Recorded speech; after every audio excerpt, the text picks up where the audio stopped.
Comunidad Cristiana de México. Siéntete en casa, somos tu familia. Recibamos con un fuerte aplauso la palabra de Dios.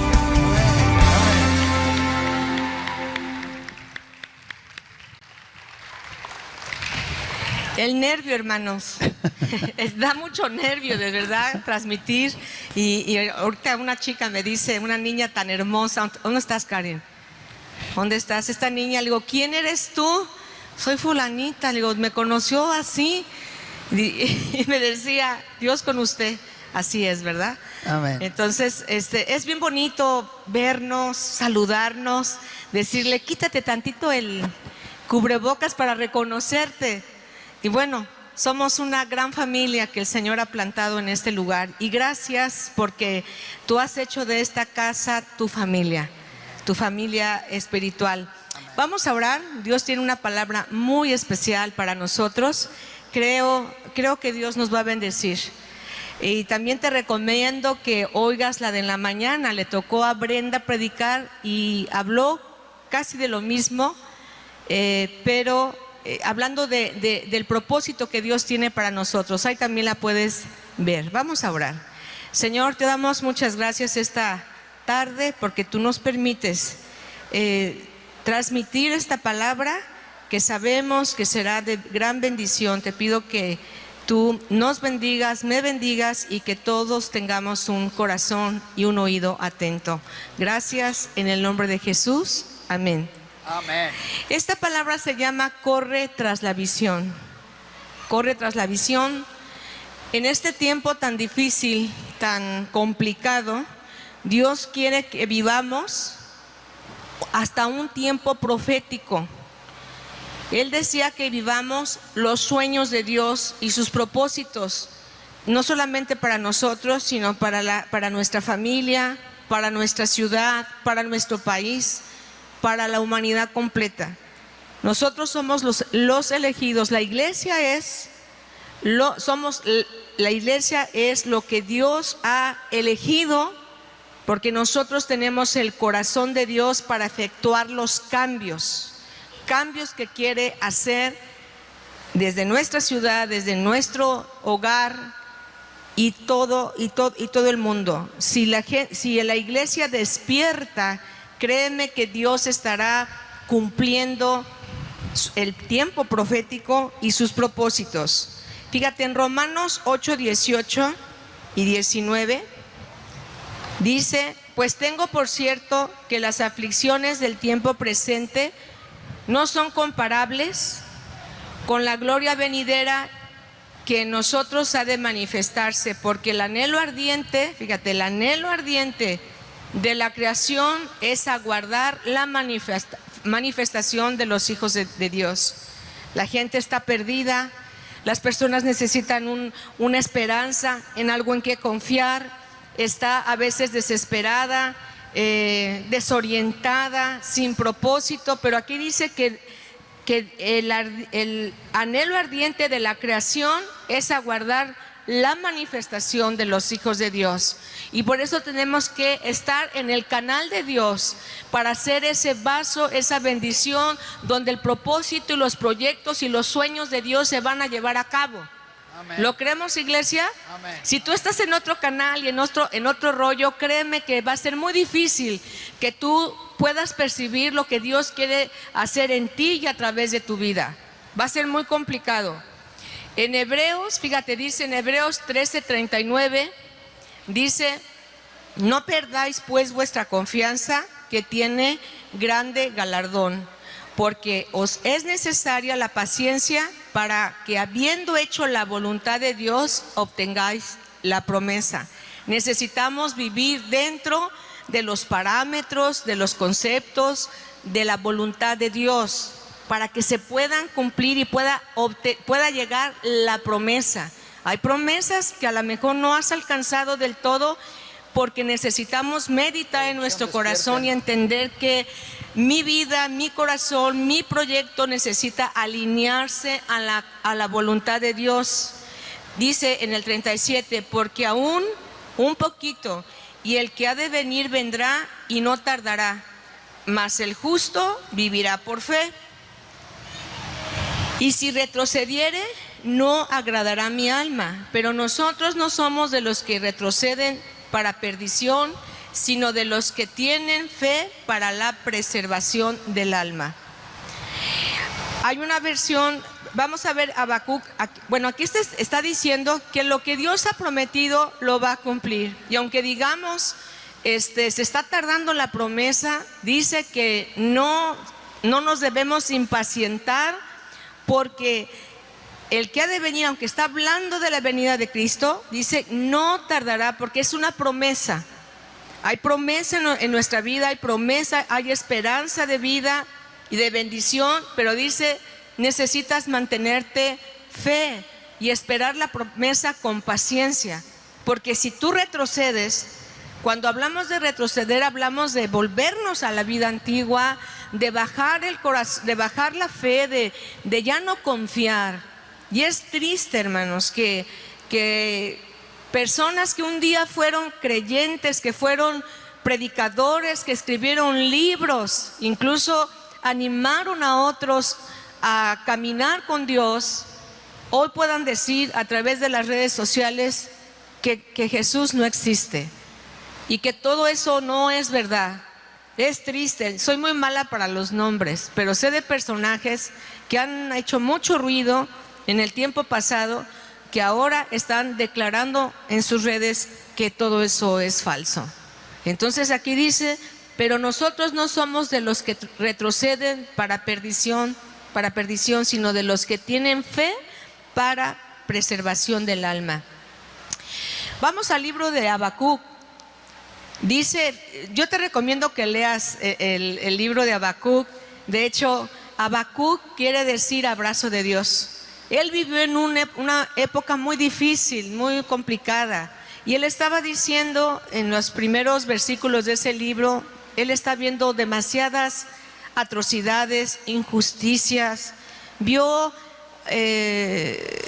pues eso, atrocidades, injusticias, y él llega a un momento a decirle a Dios, Señor, ¿hasta cuándo vas a permitir que yo vea todo esto? ¿Hasta cuándo, Señor, va a acabarse todo esto? Podemos identificarnos, ¿verdad?, con esto de la nueva normalidad, decir, ¿hasta cuándo se va a acabar esto, Señor? ¿Hasta cuándo voy a dejar de ver y de oír todo lo que la gente hace? Y así estaba el corazón, así de Habacuc, estaba acongojado, triste y sobre todo diciéndole a Dios eso. Dice, ya te he presentado mi queja en el versículo 1, ya te he presentado mi queja y ahora voy a estar muy atento, voy a esperar tu respuesta. Y Dios me respondió, voy a darte a conocer lo que está por suceder. Escríbelo en unas tablas para que se lea de corrido. Tardará un poco en cumplirse, pero tú no te desesperes. Aún no llega la hora de que todo esto se cumpla, pero puedo asegurarte que se cumplirá sin falta. La palabra de Dios, Él dice que Dios no es hombre para que mienta, ni hijo de hombre para que se arrepienta. Lo que dijo Dios lo va a cumplir, pese a que si digo creemos o no creemos. Las personas que dicen que no hay Dios o que se pueden burlar de tu manera de pensar en cuanto a las cosas del reino, eso no quita que el Señor va a dejar de cumplir sus promesas.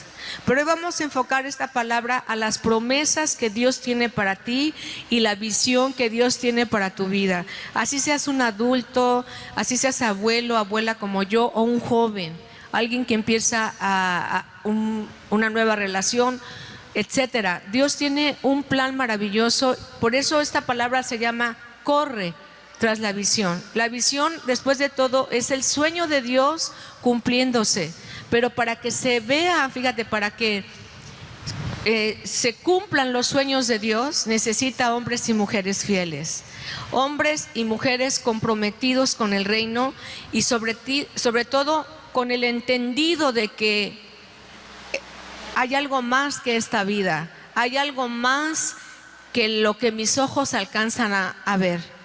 Entonces, sí necesitamos entender eso. no sé por qué quiero hacer como un paréntesis. En el libro de Apocalipsis, perdóname que no se lo di a producción, pero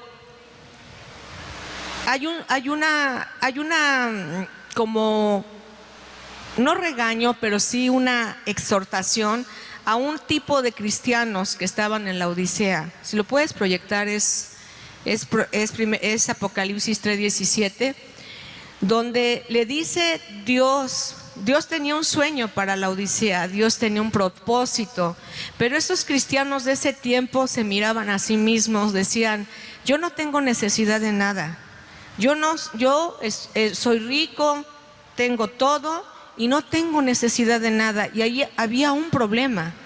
¿Sí te acuerdas de esa palabra donde le dice Dios: pero tú eres un pobre, ciego, desnudo, miserable y desventurado?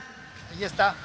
Ok, ahí está, dice: porque tú dices, yo soy rico, me he enriquecido y de ninguna cosa tengo necesidad, y no sabes que tú eres un desventurado, miserable, pobre, ciego y desnudo.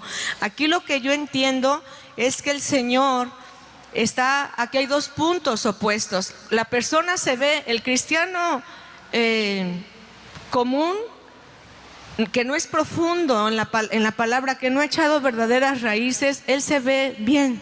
Dice: yo no le hago mal a nadie, yo no necesito de nada. Y es una visión equivocada que tenemos a veces de sí mismos.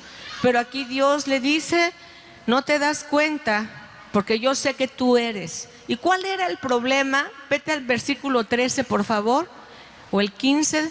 El problema es que dice: yo sé todo de ti, sé cómo eres. Dice: yo conozco tus obras, que ojalá fueras frío ni caliente, ¿verdad? Ojalá fueres frío y caliente. Que no te quiero, dice el siguiente versículo, ponlo, dice: por cuanto eres tibio y no frío o caliente, te vomitaré de mi boca. Ahí está. Entonces nosotros necesitamos ser personas apasionadas, entregadas, ¿cómo les diré? Con un discernimiento de tal manera que el diablo y la atracción del mundo no me jale, porque cuando tenemos una condición así estamos equivocados. El sueño, la visión, el propósito que Dios tiene para mi vida, para mi ciudad, para mi familia, se va a perder, o simplemente no va a llegar, porque no estamos listos, no estamos en el lugar correcto. Y ahí dice en el versículo 15, mi hijo, por favor. No, adelante. No, creo que es el 13. El 13 dice: pero yo sé todo lo que tú haces. ¿Fue en el 13? Sí. Yo soy rico. Y es que Dios ahí en ese versículo 15 le dice: pero yo sé cómo eres. Y si alguien conoce nuestro corazón, es Dios. A Dios no lo podemos engañar. Entonces te das cuenta que Dios tiene propósitos, pero nosotros necesitamos estar alineados a la voluntad, a los preceptos, a los códigos de Dios, a los códigos del reino. Por eso muchas veces no alcanzamos las promesas, no llegan del todo. Entonces cierro este paréntesis que no se lo pasé a producción, pero fíjate, para nosotros entender que viene una promesa, se va a cumplir. ¿Cuántas promesas tienes del Señor? Hay muchas promesas que están por cumplirse. Hay una visión, por eso dice la palabra que este título es: corre tras la visión. Corre tras la visión. No, a veces estamos corriendo detrás de otras cosas, de los placeres de esta vida, del dinero, de la vanidad. Estamos corriendo de tal manera que, como dice Pablo, como que estoy dando palos de ciego. No estamos yendo al punto. Y fíjese bien, dice la palabra en Lucas que Jesucristo crecía, dice: Jesús crecía en estatura y gracia delante de Dios y de los hombres. Ahí dice, ¿verdad? Crecía, fíjate, sabiduría, estatura y gracia para con Dios y de todos los hombres. La iglesia, no necesitamos crecer, dejar de ser enanos, dejar de ser niños en el Señor y llegar a la madurez como lo fue Jesucristo. Jesucristo dice que Él iba creciendo en sabiduría, en estatura y tenía gracia. Así la iglesia debemos de crecer. Dios pone en nosotros el ser así como Él, en esto de crecer. Aún en los adultos necesitamos disciplinarnos en algunas cosas, ser más responsables, tener metas claras, sabiendo hacia dónde vamos y sobre todo a cumplir el supremo llamamiento. Tenemos un supremo llamamiento. En primera de Corintios 9, 24, 27 dice: ¿no saben que en una carrera todos los corredores compiten, pero solo uno obtiene el premio? Es una pregunta, perdone. Dice 25, todos los deportistas se entrenan con mucha disciplina, ellos lo hacen para obtener un premio que se echa a perder. Nosotros, en cambio, por uno que dura para siempre. Así que yo no corro como quien no tiene meta, no lucho como quien da golpes al aire. Más bien, ¿qué dice? Golpeo mi cuerpo, esto es decirle: carne, te sometes, carne, te sujetas a la voluntad de Dios, emociones, deseos mezquinos, equivocados. Dice: yo domino, aquí habla del dominio. Dice la palabra que Dios nos ha dado no un espíritu de cobardía, sino de poder y de dominio propio. Necesitamos aprender a ser gente que domina su cuerpo. Dice, más bien golpeó mi cuerpo y lo domino, no sea que después de haber predicado a otros, yo mismo quede descalificado. Aún Pablo decía: yo tengo que disciplinarme a hacer la voluntad de Dios, porque yo puedo. Un deportista, por ejemplo, los deportistas, los que les gusta correr. Ahorita yo tengo rato, ¿verdad? Ya no he podido hacer la bicicleta que nos gusta a mi esposo y a mí por cuestiones de salud, pero es hermoso cuando tú agarras una disciplina, y eso es en lo físico, eso no tiene mayor importancia, un poco para el cuerpo, para tu salud, para tener un cuerpo más sano. Pero aquí habla de la disciplina, de dejar las cosas que me impiden que yo alcance la meta de Dios, ¿verdad? Y fíjate, cuando habla de deportistas, apenas yo vi en las noticias de una deportista, soy mala para los nombres, que creo que le van a quitar la medalla porque le hicieron una prueba y creo que tenía, ¿cómo se dice? Doping. O sea que hizo trampa y las autoridades del deporte se dieron cuenta y le van a, no sé en qué quedó esa noticia, pero igual en el caminar con Dios dice que tú te tienes que abstener de todo si quieres ganar el premio. Si quieres ganar el premio, el galardón, la bendición, todo lo que tiene para tu vida, tenemos que dejarnos de cosas. Por ejemplo, tú no puedes odiar a alguien y decir que amas a Dios. Tienes que quitar todo eso de tu mente y de tu corazón, porque entonces estás corriendo mal y el premio no va a llegar. Y muchas cosas también. Tenemos que ser transparentes, genuinos, y dice correr con propósito, y dice sabiendo que hay un premio, que ese no se va a desvanecer. Y bueno, esa fue la introducción. ¿Me van a aguantar otro rato? Bueno, vamos a hablar un ejemplo de ello.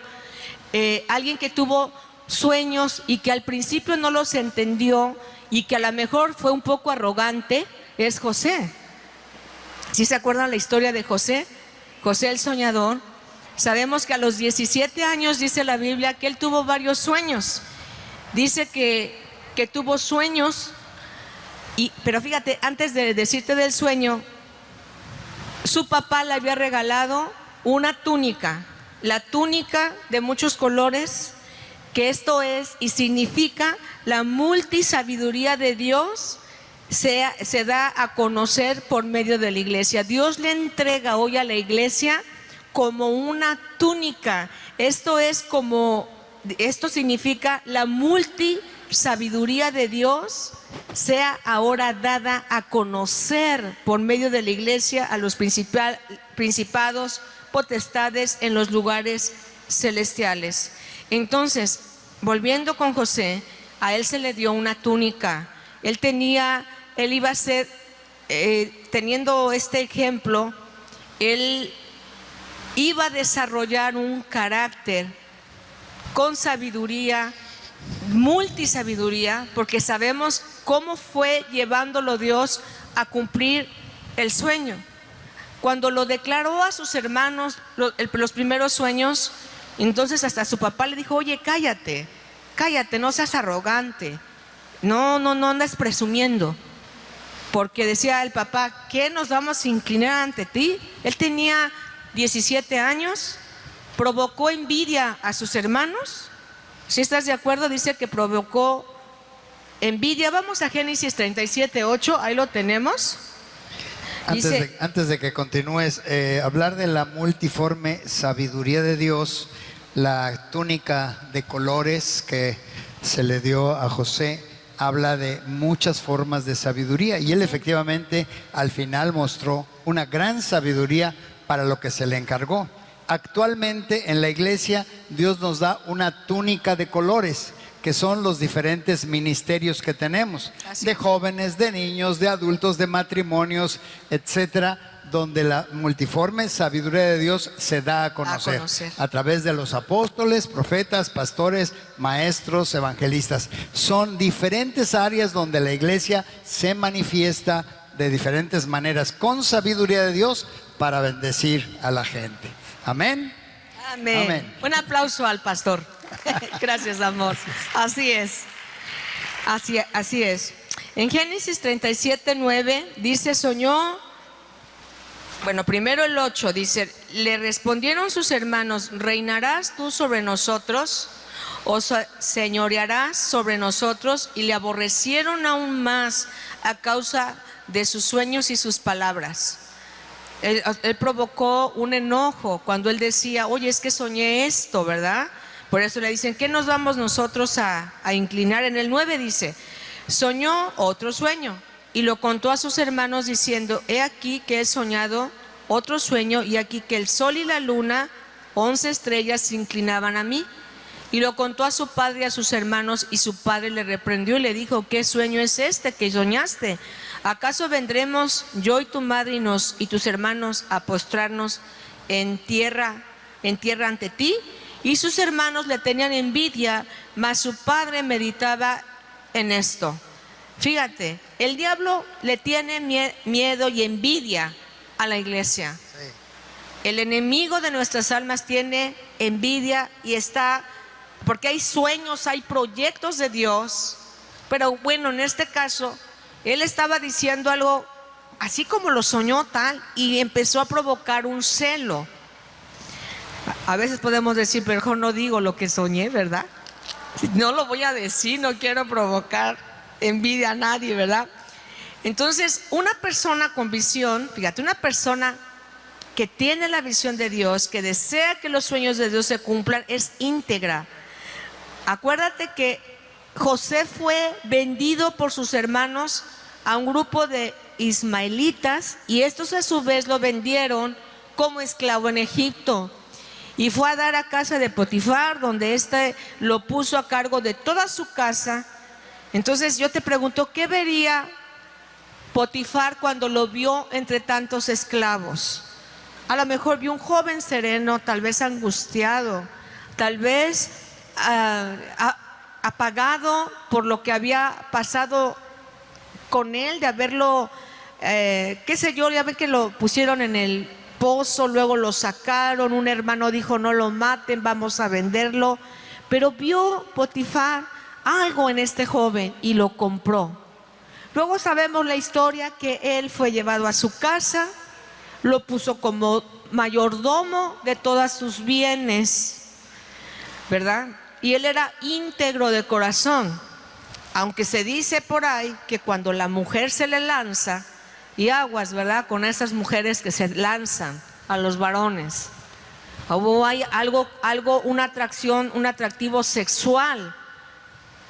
Y porque dice la palabra que finalmente ella lo atrapa, no pasó nada, pero ella grita y se queda con sus prendas. Eso no lo puse, pero está en la historia. Lee ahí Génesis 37, 38, bueno, todo Génesis hasta el 50, es una historia maravillosa. Aquí la cosa fue que él va a dar a la cárcel de manera injusta. Fue injusto, lo acusaron de una situación que no había pasado y que él estaba lejos de pecar de esa manera, porque él tenía un genuino temor de Dios. Y aún así esta perversa mujer lo acusó. El marido enfadado lo mete a la cárcel y pasan 2 años cuando Dios le dio gracia con el carcelero y lo puso, seguramente lo puso a administrar cosas de la cárcel. De repente caen 2 empleados del rey, el copero y el panadero, y donde ellos tienen unos sueños, otra vez los sueños, y ellos están angustiados porque no saben la interpretación, hasta que les dice, bueno, cuéntenmelo y yo, o sea, Dios me va a revelar. Y sabemos que el copero le cuenta su sueño y él le da la interpretación y le dice,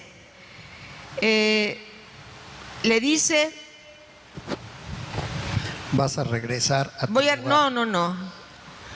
No, al copero le dice. En el versículo, es que es 40:13 dice, a cabo de 3 días, cuando le está diciendo en el 13, ¿sí? Él está en la cárcel, le dice, oye, soñé esto, dice, a cabo de 3 días levantará Faraón tu cabeza y te restituirá a tu puesto y darás la copa al Faraón en su mano como solías hacerlo cuando eras un copero. Y le dice él ahí, acuérdate de mí, pues, dice, acuérdate pues de mí cuando tengas ese bien y te ruego que uses conmigo de misericordia y hagas mención de mí al Faraón y me saques de esta casa, porque fui hurtado de la tierra de los hebreos y tampoco he hecho aquí porque me pusiesen en la cárcel. Os está diciendo, mueve tus influencias para que yo pueda salir de aquí. Sin embargo, dice la historia que al copero se le olvidó que alguien le echó la mano, hasta que el Faraón, tú sabes que tiene sueños, no encuentra quien los interprete, y ahí el copero se acuerda, dice, ahí en la cárcel hay un muchacho, así y así, pero ¿cuánto tiempo había pasado? ¿Sabes que pasó mucho tiempo? Como 13 años, si no mal recuerdo. Fue cuando José fue llevado a Egipto a interpretar el sueño y fue el segundo del Faraón, él tenía 30 años. Falta nada más, son como 10, 12 años que estuvo en la cárcel. La Biblia no dice, pero aunque él fue íntegro en su corazón y guardó el proyecto de Dios, el sueño de Dios, yo creo que estando en ese pozo tuvo momentos de desesperación, tuvo momentos de angustia, tuvo momentos de decir, Señor, ¿por qué estoy viviendo esta injusticia? ¿Dónde está aquel sueño? O sea, tal vez no lo entendía que era él, no lo sé, pero lo que sí estoy segura que él debió haber orado, debió haber clamado a Dios. Y también fíjate, otra cosa que debió haber sucedido, como que lo injusto que estaba viviendo, él se disciplinó para no dejarse afectar por el resentimiento o el deseo de venganza y odio hacia sus hermanos. Él sabía que había un sueño, una visión y no se estaba cumpliendo. Al contrario, parecía que todo aquello ahogaban y mataba la esperanza de que los sueños fueran realidad. Entonces, debió haber quitado todo pensamiento equivocado, ve tú a saber, y no había psicólogo, no había nada, él solamente debió haber clamado a Dios. Fíjate, dice ahí, no lo puse, pero dice el Salmo 42, hijo, si me pone el Salmo 42. Pasaron 2 años después. 42, por favor, pónmelo. Okay, Salmo 42, 5 y 6. Y te aclaro que el copero, cuando recibe la visión de José, pasan 2 años, ¿sí?, para que recuerde el sueño de José y entonces lo comente al faraón. Fíjate, 2 años. Fíjate, aquí dice y yo creo que en momentos de angustia, no sé si tú has estado en algún pozo de desesperación, en una situación que dices, estoy viviendo una injusticia, me está pasando esto. No lo dice la Biblia, pero estoy segura que él debió haber clamado a Dios. Y estas palabras que son vamos a leer esto, dice: ¿por qué te abates, oh alma mía, y te turbas dentro de mí? Espera en Dios, porque aún he de alabarle, salvación mía y Dios mío. Versículo 6, por favor. Dice: Dios mío, mi alma está abatida en mí. Me acordaré por tanto de ti desde la tierra del Jordán y de los hermonitas y desde el monte de Mizar. Aquí está hablando la palabra abatida. En otra versión dice: ¿por qué he de preocuparme? Ponme el 43, el Salmo 43, hijo, por favor. 11, porfa. También está diciendo del alma de una persona que está abatida, sufriendo, y él no tiró la toalla, él no se quejó con Dios, pero debió haber clamado con todo su corazón para que el propósito de Dios se cumpliera en él. Hay situaciones que a veces dices, es que no sé por qué está pasando esto, no lo entiendo. No te preocupes, alaba a Dios. Amén. Que estás pasando de verdad algo difícil, no te preocupes, alaba a Dios. Dice: ¿por qué te mira, 42, 11. ¿Por qué te abates, oh alma mía? ¿Por qué te turbas dentro de mí?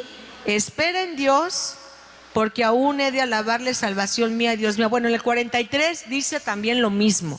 Entonces, ¿qué estoy tratando de decir? Que debes pagar un precio.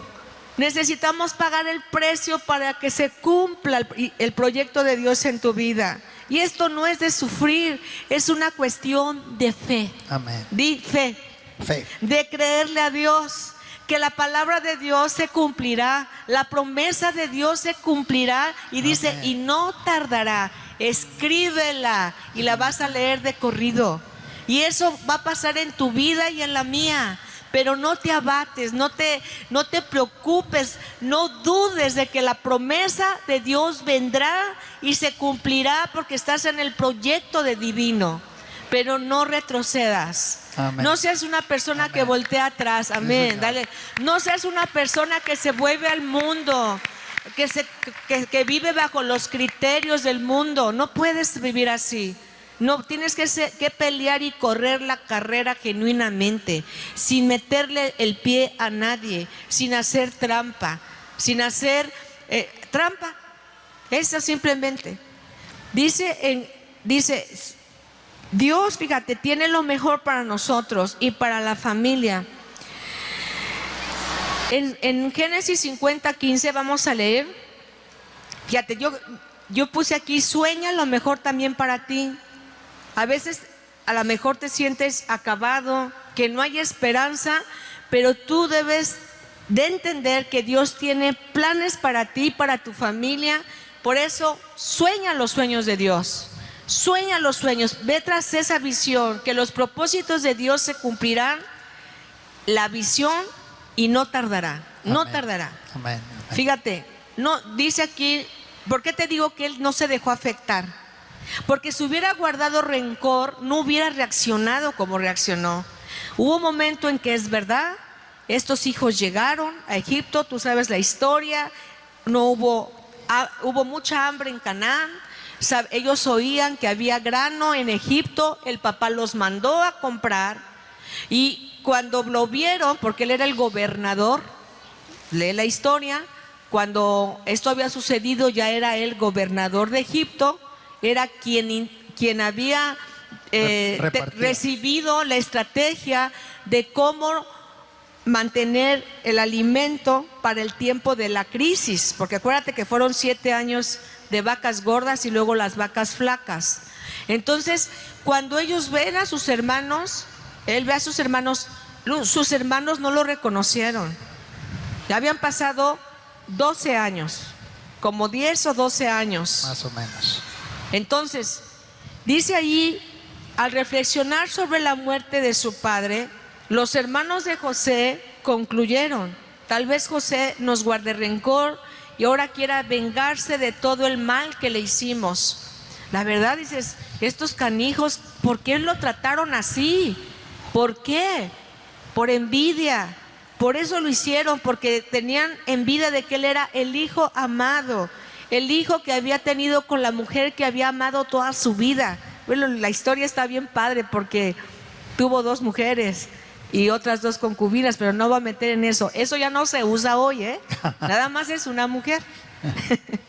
Dice, por eso, en el 16, por eso le mandaron a decir: antes de morir tu padre, dejó estas instrucciones: díganle a José que perdone por favor la terrible maldad que sus hermanos cometieron contra él. Eso es una mentira, eso no está en la Biblia, eso lo inventaron ellos, porque le tenían miedo, porque tenían acusación.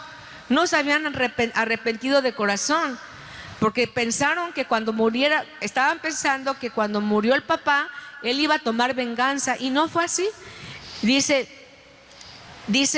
en el 17, así que por favor perdona la maldad de tus siervos, del Dios de tu padre. Cuando José escuchó estas palabras, se echó a llorar. Luego sus hermanos se presentaron ante José, se inclinaron como había soñado años atrás, de que las espigas, unos manojos se inclinaban y el de él parecía derechito. Ese fue uno de los sueños, y se interpretaba que era él el derecho y sus hermanos el otro. Y luego el otro sueño era que la luna, las estrellas se inclinaban ante él, por eso causó envidia. Luego sus hermanos se presentaron ante José y se inclinaron delante de él y dijeron: aquí nos tienes, somos tus esclavos. El 19, no tengan miedo, les contestó José: ¿puedo acaso tomar el lugar de Dios? Es verdad que ustedes pensaron hacerme mal, pero Dios transformó ese mal en bien para lograr que hoy estamos viendo, salvar la vida de mucha gente. Así que no tengan miedo, yo cuidaré de ustedes y de sus hijos, así como con el corazón en la mano José los confortó. Fíjate, entonces ahí hubo una escena preciosa, porque él los abrazó, los perdonó, los consoló, le dijo: mira, esa tragedia que viví por causa de ustedes, Dios la está convirtiendo en una bendición, porque había un sueño de Dios, había un propósito, había una familia que alcanzar. Fueron 70 personas que entraron. Dale fuerte el aplauso al Señor. Fueron 70 personas que entraron a la tierra de Egipto, y Faraón le dijo a José: dale la mejor parte, la mejor tierra, que es la tierra de Gosén. Entonces había un propósito, pero este muchacho no se dejó afectar, se sacudió todas las intrigas, el menosprecio, la injusticia. A final de cuentas, ahí demostró que no estaba amargado. Una persona amargada o rencorosa hubiera reclamado o se hubiera vengado de ellos, ¿cierto o no? Tenía el poder para incluso ejecutarlos, pero no lo hizo. Entonces fíjate qué importante es que tú no te dejes afectar por lo que te está impidiendo alcanzar el sueño. No te dejes afectar por nadie, no te dejes mover por nada ni por ninguna circunstancia, porque hay un propósito para tu vida y para los tuyos. ¿No sabes que después de esto las generaciones fueron muy bendecidas por un hombre que corrió tras la visión, que le creyó a Dios a pesar de las circunstancias? Fíjate, dice el Salmo 36.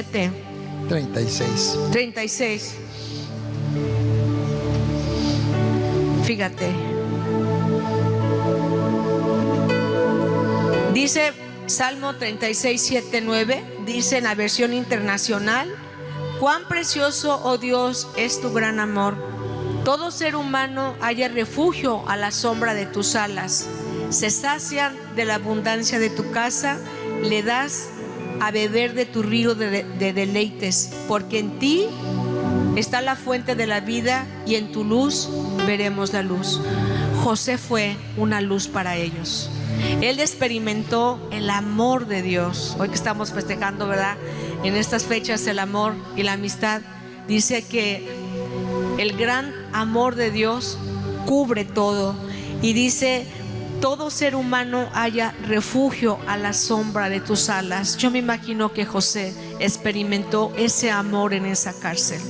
Él pudo sentir el abrazo de Dios diciéndole: no te preocupes, todo va a salir. Me encanta cuando dice: se sacia de la abundancia de tu casa. El lugar donde fueron fue tan abundante, ¿verdad?, tan lleno de todas las cosas. Y así es cuando tú experimentas el amor de Dios. No te hace falta nada, hay abundancia de todas las cosas. Das a beber del río de tu deleite. Conocer a Jesús y vivir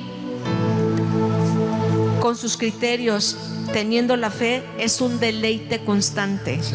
Venir aquí es una fiesta. Sí. Ayer tuvimos una fiesta, te la perdiste, se llamó Fiesta en mi Corazón. Y cuando tú estás así con el Señor, hay un deleite constante. No necesitas nada del engaño de este mundo. Y dice: porque en ti está la fuente de la vida. Dios hace que su pueblo, que su iglesia, vivamos esta promesa cuando estamos bajo su sombra, cobijados por su amor. Entonces, no tires la toalla, iglesia. No tires la toalla, no importa lo que estemos viviendo. Hay situaciones que no entendemos, que no comprendemos, pero ahí en intimidad, como José, clama al Señor. Clamemos al Señor y digámosle: Señor, tú vas a cumplir los propósitos en mí y en mis generaciones, porque el sueño de Dios va a afectar a ti y a tus generaciones. La va a afectar. Por eso, que tú decidas caminar limpiamente, de manera genuina con Dios, va a afectar a tus hijos, a tus nietos y a tus bisnietos. Va a afectar, ¿sí? Va a afectar positivamente, por supuesto. Así que ponte de pie y dile: Señor, no permitas que yo tire la toalla. Déjame vivir tu sueño. Déjame correr de manera genuina. Y que podamos ver esa luz, que seamos esa luz, que seamos esa sombra. ¿Cómo se manifiesta la sabiduría de Dios? Es a través de sus hijos que están viviendo el sueño de Dios, que le estamos creyendo a Dios. No importa la adversidad, no importa si uno de mis hijos no quiere, si duda, tú cree y vívelo. Sí. Tú cree, porque a ti es entregada la promesa. ¿Sí? Vamos a orar por esta palabra. Señor, te damos muchas gracias en esta hermosa tarde, Señor. Muchas gracias porque podemos declarar que es hermoso tu amor, Señor, y que toda tu iglesia hallamos un perfecto refugio bajo tu sombra, Señor. Gracias porque en ti está la luz, en ti encuentro todo lo que mi alma necesita. Y hoy, Señor, te pedimos en el nombre de Jesús que nos permitas correr de manera genuina, de manera honesta tras esa visión. Gracias, Señor, porque tú le das a tu iglesia poder, sabiduría, delante de Dios, delante de ti y de todo el mundo que vive hoy en la oscuridad. Permítenos ser ese agente de cambio, Señor, que te crea a ti, Señor, porque tú eres un Dios poderoso y necesitas, Señor, llevar a cabo tus planes a través de una iglesia entregada, una iglesia que está apasionada por ti, Padre. Gracias, Señor. Gracias, Señor, porque como iglesia nos permites ser luz en medio de las tinieblas. Hoy bendigo esta casa, todos los que nos están viendo por internet, que nos suelten la toalla, son bendecidos en el nombre de Jesús. Créele al Señor con todo tu corazón y la promesa no tardará. Gracias, bendito Dios, en el nombre de Jesús. Amén, amén, amén. Amén, amén, amén, amén.